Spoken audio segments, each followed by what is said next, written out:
So calling on the energy of the cards to bring forth whatever messages we need to hear tonight.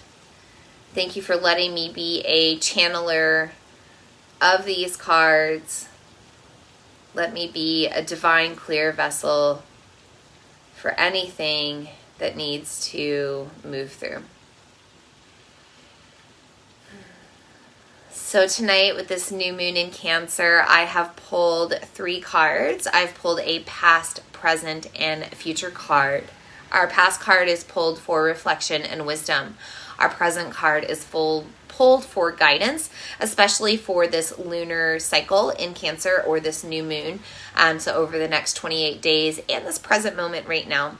And then, of course, the future card for the future, anytime from now forth, and also for the next 6 months and maybe even beyond, because we are in this new moon that's halfway through the year.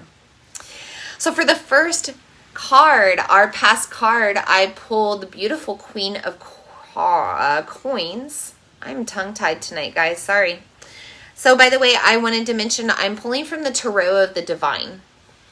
So if you want to know what oracle deck I'm using, it's the Tarot of the Divine, because we're in such feminine energy right now with this new moon in Cancer, and Purnar Vasu Nakshatra having this Aditi influence. So the Queen of Coins might also be known as the Queen of Pentacles, but notice this snake wrapping around her. So we've just been through our eclipse season, and sometimes the eclipse season is described as a snake switching directions or eating the sun. Notice how she holds the coin in her hand. She's holding the light. So during eclipse seasons, we have to trust that the light will return again, and we believe in our own light while we wait. And this is kind of what's been going on here. This is also symbolic of, somebody who is very wise, has a lot of grace, and really has a lot of experience with exchange of gifts. So she is showered with gifts, but she also shares her gifts with others. She shares her light. She shares her wisdom. And because of that, she's respected, and she also has gifts returned to her. And, in this past, 18 months or so with COVID and everything else that's gone on, I wonder if that'll trigger something on this video because I just said the word. But I wonder if it has, it's definitely caused us to trade more wisdom with one another and barter more. So, some people are baking bread, and some people are building fences, and some people are making bath bombs like me, and some people are making cheesecakes, and whatever it is. But there's been a lot of bartering and trade and sharing of wisdom and knowledge, and I think it's a really interesting card that we've pulled for the past, because the Queen of Coins kind of represents all of that. And she also represents health, and represents the mother energy itself. So she's a mother of nurturement, so she nurtures, but she's also a mother that teaches the children the lessons that they need to know in order to be on their own. So she's kind of like the mama bird pushing the birds out of the nest so they learn to fly.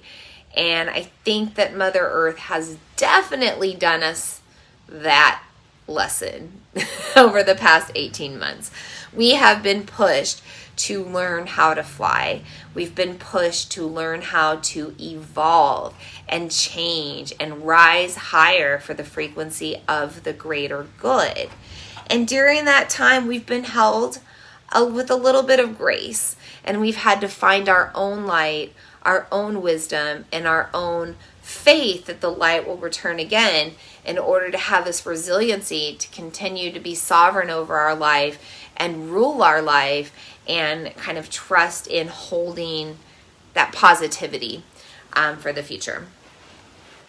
So let's talk about the present card, the Knight of Coins, which might also be known as the Knight of Pentacles. So we're still in this energy of abundance, and You know, he's riding the ox here. So this is a bit of a stubborn energy. The stubborn ox might not want to move, and you might be feeling a little unmotivated right now. During this new moon, you might be in your lower frequencies, and when we're in our feelings, sometimes that makes us feel a little bit stubborn about wanting to return to the light, or wanting to honor ourselves, or wanting to work on our dreams.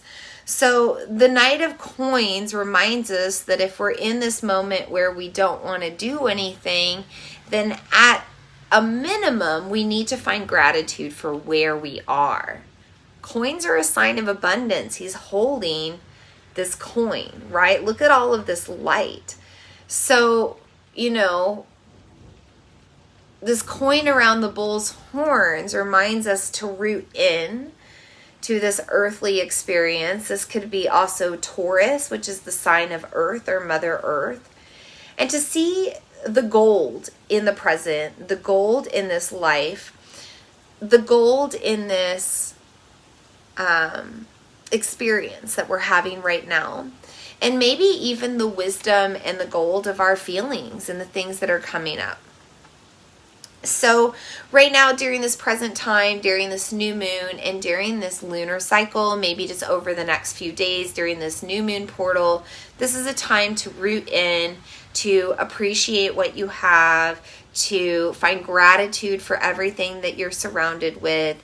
And if you're feeling stuck, if you're not feeling like moving forward, just allow yourself to take it all in where you are.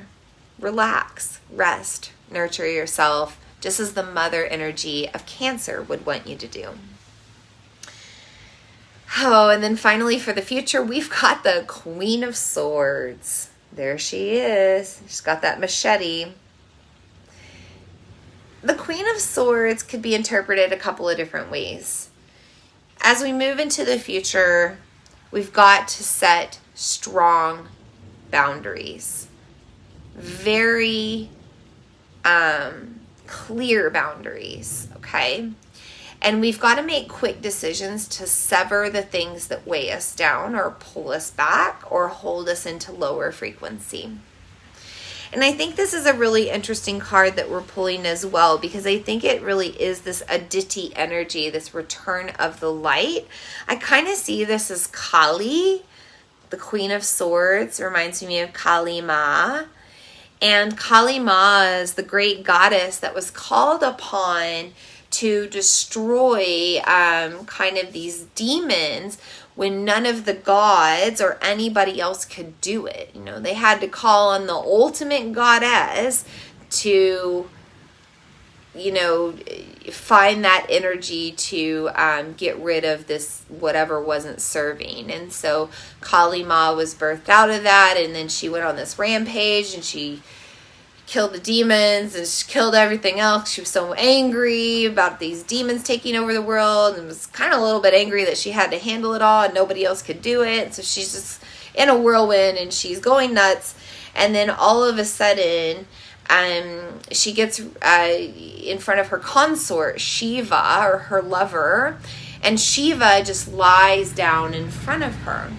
And just as she steps on his throat and she's about to cut his head off like she's cut everybody else's head off, which really this is symbolic of cutting off the head of the ego, humbling ourselves and getting rid of that evil negative chatter that tells us we're not worthy of creation, we're not worthy of being God stuff, we're not worthy of having the life we desire, right? So when she steps onto Shiva and she gets ready to cut off his head, she has a realization of, oh my gosh, I have clarity. This is my husband or my lover, and I don't want to hurt him, because if I destroy him, he is the masculine energy. He is Shiva. I am Shakti. If I destroy him, then I will be no more. I cannot go on. I cannot pass on my bloodline. I have to have that energy as well to co-create. So she pauses and she stops and she finds peace again and she calms down. and they live happily ever after. But this Queen of Swords kind of reminds us to also be wise with our destruction. She's a queen. She's not out of control. She's ruling her life with the sword. So as you make these changes in your life, or you set boundaries, or you cut cords, or you cut ties, or you shift relationships, do it with grace. Do it with the softness of the feminine. A lot of times we can even cut cords with people without actually physically saying like, hey, I'm not going to have a relationship with you. A lot of times if we just allow ourselves to have space between that person, a lot of times they will not even notice because the relationship wasn't serving anyway, and the universe will just make that a very easy transition for you. But if you do have to somehow gracefully cut ties right now or set boundaries, just do it with love. Do it out of your heart.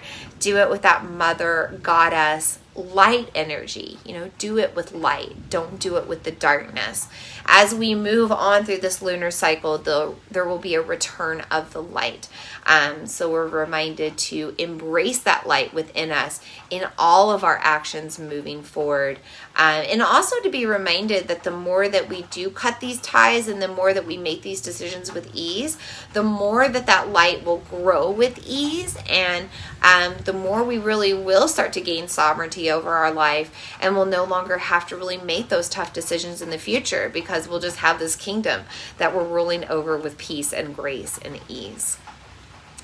So I hope this reading makes sense to you. I'll just do a brief little recap here. For our past card, we have the Queen of Coins, reminding us that even the past was a gift, that Mother Earth was teaching us a lesson, and that we were learning whatever we needed to learn in order to be pushed out of the nest. And sometimes that's tough mother love in order to learn how to fly. So by going through all we've gone through in the past, especially these past 18 months, we now know how to rise and vibe higher. For the present, the Knight of Coins rides in on his stubborn ox to remind us to take time to honor and find gratitude for the present. This ox might be a symbol of earth energy as well, and we're being reminded that the earth has so much beauty and so much abundance just waiting for us to seize. In the meantime, we have to trust in the path ahead of us. We have to trust when the ox wants to move forward. And then whenever we're ready to ride into the future, we'll continue to trust in the path of this spirit guide that leads us along our way. For the future, the Queen of Swords reminds us to make decisions swiftly, gracefully, and with a little bit of softness and love. We're going to need this sword to cut ties, cut cords, set boundaries, and really let people know where we stand. But if we continue to embrace the energy of the Queen of Swords, we'll move forward into our future, ruling our kingdom of light with joy, peace, and ease.